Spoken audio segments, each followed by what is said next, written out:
All right, today we are jumping into one of the most famous and, let's be honest, controversial ideas in all of psychology. We're going to trace its incredible journey from, the classic Freudian couch all the way to the modern scientific lab. So, what really makes us tick? I mean, is it all about hidden desires buried deep down inside us? Or maybe it's something older, these ancient symbols from a shared human past? Or could it be something as simple and as complicated as the very first relationships we ever have? For over 100 years, this has been a huge debate in psychology.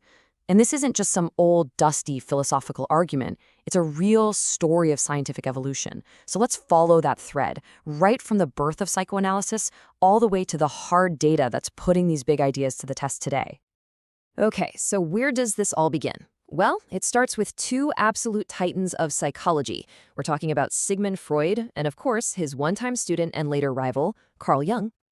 All right, let's really break this down. This table, it just perfectly lays out their famous breakup, really.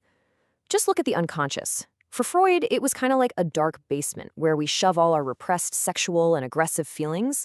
But for Jung, totally different. He saw it as this creative force, a source of wisdom. And that one disagreement, it had a huge ripple effect on everything else, from what they thought motivates us to what our dreams are actually trying to tell us. In this slide, it really gets to the heart of it, doesn't it? For Freud, the unconscious is basically a locked vault. It's full of all the uncomfortable stuff from our childhood we'd rather not look at. But Jung, wow, he saw it as this incredible wellspring of wisdom. He believed in a collective unconscious, full of these universal symbols or archetypes that we all share. Think of things like the hero's journey or the wise old man. To him, these weren't repressed junk. They were messages trying to guide us. And then there was the whole libido thing. This was a huge point of conflict.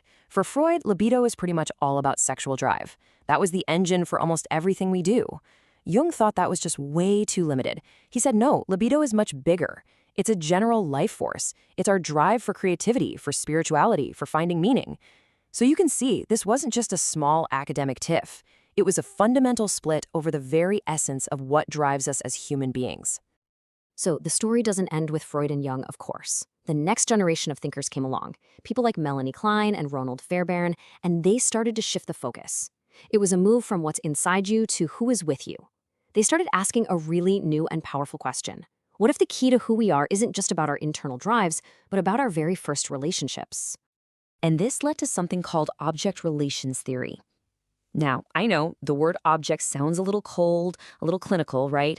But all it really means is the important people in our early lives, our caregivers. The big idea here is that our experiences with them create these kinds of mental blueprints. And those blueprints, they basically shape how we form relationships for the rest of our lives. So how does that blueprint even get made? Well, the theory goes like this.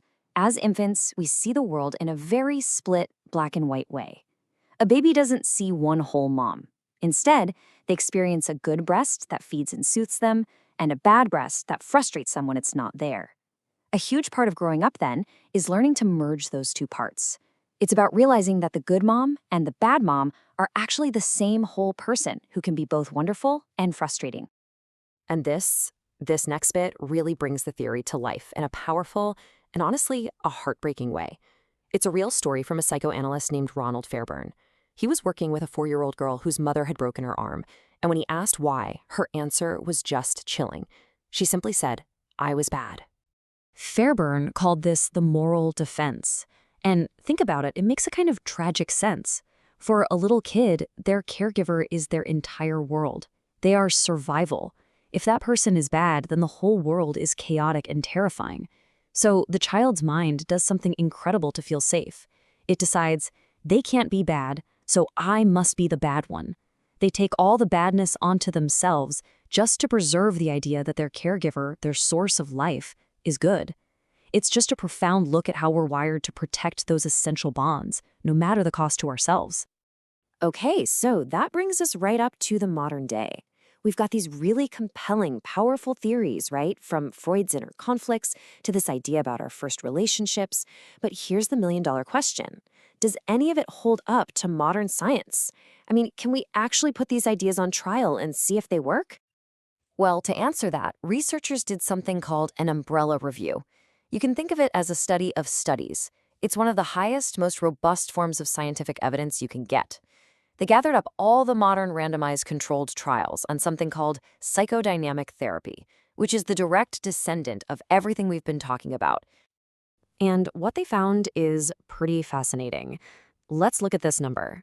For treating depressive disorders, they found an effect size of negative 0.58 when comparing the therapy to control conditions.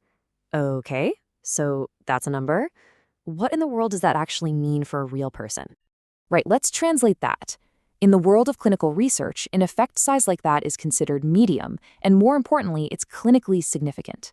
That means it's not just some random statistical noise. It means the therapy has a real, tangible, meaningful impact on people's lives. It actually helps. And it wasn't just for depression either. Just look at this bar chart. The results are pretty consistent. For anxiety disorders, the effect is even stronger. For personality disorders, it's also got a really solid effect size. So what this is telling us is that there's a clear, measurable benefit across a whole range of common mental health issues. So what's the final verdict from the evidence? Well, it's pretty clear. Psychodynamic therapy is way better than doing nothing. Its effectiveness is right up there with other major therapies you might have heard of, like CBT. The benefits consistently outweigh any costs or harms. And because of all this, it's now officially considered an empirically supported treatment. That's the scientific seal of approval. Okay, so after this whole journey spanning more than a century, what's the big takeaway here? What does it all mean for us today? Well, I think it's just this incredible story of scientific evolution. We see how an idea can grow, change, and in the end, actually prove its value. What started with Freud's focus on these hidden internal conflicts has evolved into a modern, data-backed understanding of just how powerfully our first relationships build who we are. Think about it. What started on the therapy couch is now a validated tool for healing. And it reminds us of something so important. Understanding our past isn't about getting stuck there. It's about finding a powerful way to shape our present and build a better future. So I'll leave you with this final thought.